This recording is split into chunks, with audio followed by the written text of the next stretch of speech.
Sizga e'tiroz qilmasligingiz kerak. Shuni aytib xolos.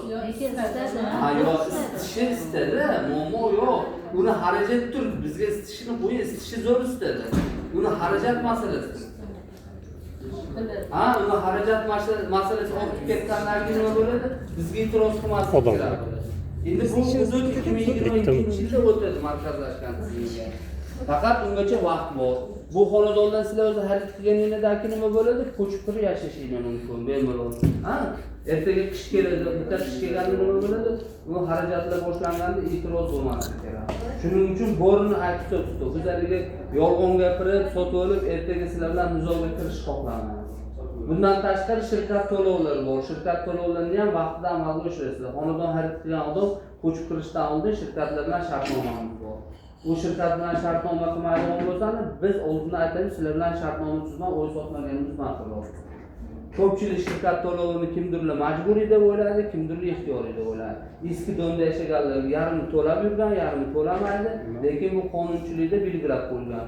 Ujoq kodeksining 133-moddasida, mulkdorlar, ya'ni o'sha domdagi mulkdor egalari umumiy mol-mulkni saqlash, atrof-muhitni obodonlashtirish va hokazo hammasi kiritiladi. Bu endi hovlida yashaydiganlar biladi. Hovlida 6 ta kelin chiqib 200 metr, 500 metr joy shupurib suv sepib qo'yadi. Bu domda bitta podyezdda 6 ta xonadon atib qo'yaman. Bu domda yashashni atmosferasi sal boshqacharoq endi. To'g'risi, mana mahallada 4 ta ayol chiqib shupurgan bo'lsa, 5-kuni bittasi chiqib shupurmay qo'ysa, haligi 4 ta shupurib sal tozalab qo'yadi yoki suv sepib qo'yadi hech bo'lmasa. Bu domlarda endi atrof muhitni obodonlashtirishi bor, santexnik umumiy mol-mulklar bor. Sal mana hovlida yashashdan ko'ra bu ko'p qavatli oilada yashash sal farqlari shunda bo'ladi. Yani bundan tashqari hammaniga o'sha aytib qo'yish mumkin. Yangi qurilgan uy-joylarda quruvchi tomonidan 2 yil mobaynida quruvchining majburiyatlari bor. Ya'ni o'sha umumiy mol-mulklarga shikast yetkaziladigan bo'lsa, o'sha shikast yetkazilgan joylarni quruvchiga berish kerak bo'ladi. Quruvchi endi biz qilib berishimiz kerak va majburiyatimiz xizmat qilib sug'urta qilib beribdi. Ya'ni xonadonlarni har bitta xonadon xarid qilgan odamga xonadon topshirganimizda sug'urta polisini topshiramiz.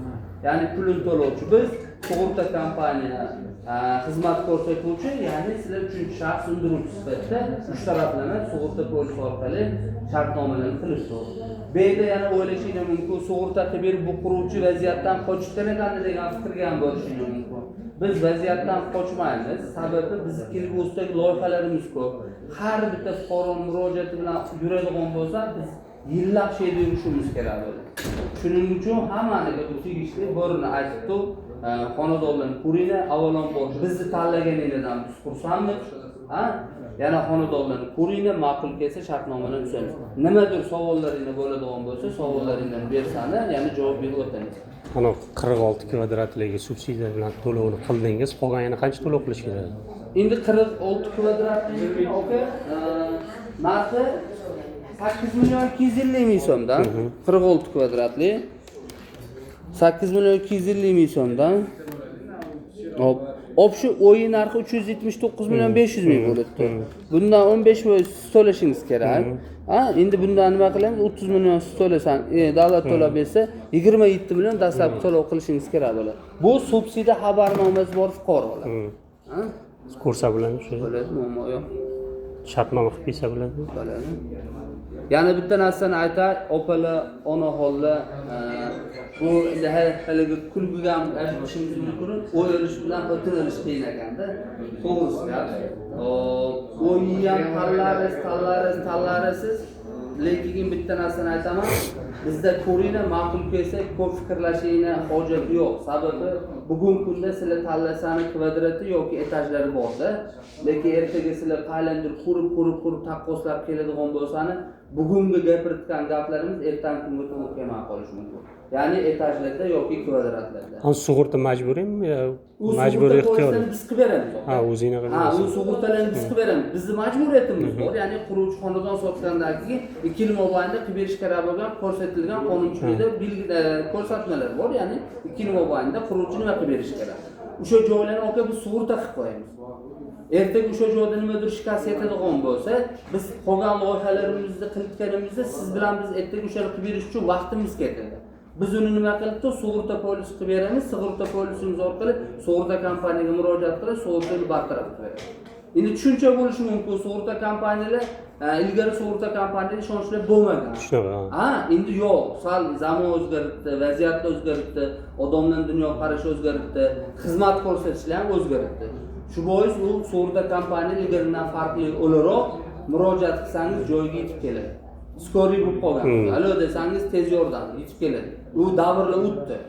Ana tashkilotlar bilan qanday bordingiz? Hozir shartnoma qilish kerak. Hozir qanaqa qilinsa, o'sha qaysi tashkilotlar bilan nima qilish kerak? Shirkatlar bilan. Shirkat, mana endi o'sha MCJ bor, xizmat ko'rsatish. O'sha dom orqa tarafida, chiqindixonaning yonida konteynerga o'xshatib bir 8 ta xonali xonadon o'tiradilar. Dispetcherlari bor, ularda xizmat ko'rsatadi. Liftlar bor, atrofni obodonlashtirishi bor, slesari bor va hokazo hamma xizmatda o'tiradi. Naqami bu liftni, naqami besplatnimi Ilobod City'ga o'xshab oyga pul to'lanadimi? Yo'q, aka, ko'p mana shu savolingiz to'g'ri. Liftlar pulli bo'lmaydi. Bu xizmatlar hammasi pulli bo'lgan. Bitta lift emas. Endi ko'pchilikning yangi dom qurilganda, 16 etajli dom qurilganda liftlar yo'q bo'lganda, qolgan domlardagi bu liftga deb tushungan odam. Bu liftga emas, asli shirkat to'lov. Ularda liftgalik jeton berar ekanda. Bunda aka bu undiruv yo'li. Tushundingizmi? Misol tariqasida siz kitob yaxshi o'qimaganingizda dedadan pul so'rasangiz, deda bermaganlar pulni. Cheles abo orqali so'raganda, endi nima qilindi? Bu yerda ham sizni o'sha bloklash uchun, pulni undirish uchun jeton qilib qo'yilgan. Nimadir yo'lni qilib topilgan. Yo'q, misol endi biz bundaqda odammiz, aka, men boyagina ham shirkat to'lovini aytib o'tdim-da, kimdir uni majburiy deb o'yladi, kimdir uni ixtiyoriy deb o'yladi. U ijro kodeksini ana moddasida ko'rsatib qo'yilgan. Ya'ni 133-moddasida keling, men videoga olasiz aka. Shu so'raganlarga ham borib tushuntiraman. Men shartnoma qilib keldim, majmuachi holat deb. Hozir ona 1 minut. Savolingizga hammaniga javob beraman. Mana.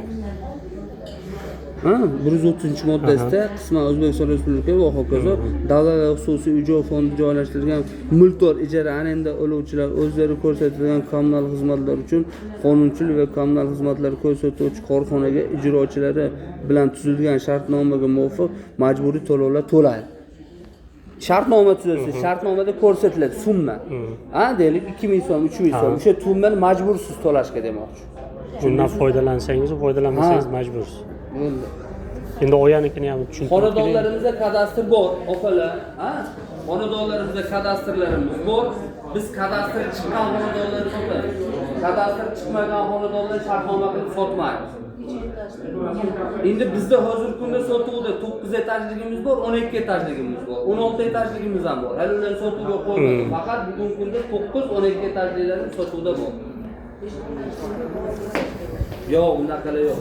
Ular endi unutasiz ona. Ular endi tumanlarda bo'ladi. Bu yangi O'zbekiston massivida yangicha dizayn, yangicha qurilish. Mana yonimizdagilar 21-22 etaj quribdi. Bizda ham 16 etajligimiz ham bor oldimizda. Shep bo'sh odam berasizmi? Biz ko'rib chiqaylik. Bundoq qilaylik, ona holda, opa holda. Optim endi bir ko'rib chiqaylik. Yana ko'rganinglardagi nimadir fikrlaringlar, nimadir savollaringlar tug'ilib qolsa, chiqasizlar, menga beringlar, javob beraman. Bo'ladimi? Bo'ladi. Hammani bir kirib, gruppa bo'lib, savollaringlar tug'iladi yoki ikkiga bo'linib olsani ham bo'ladi, Ayollar den, erkaklar den. O'sha haliga, o'g'la. Usmonjon, Baxtiyor. Tani turinglar. Odil tur.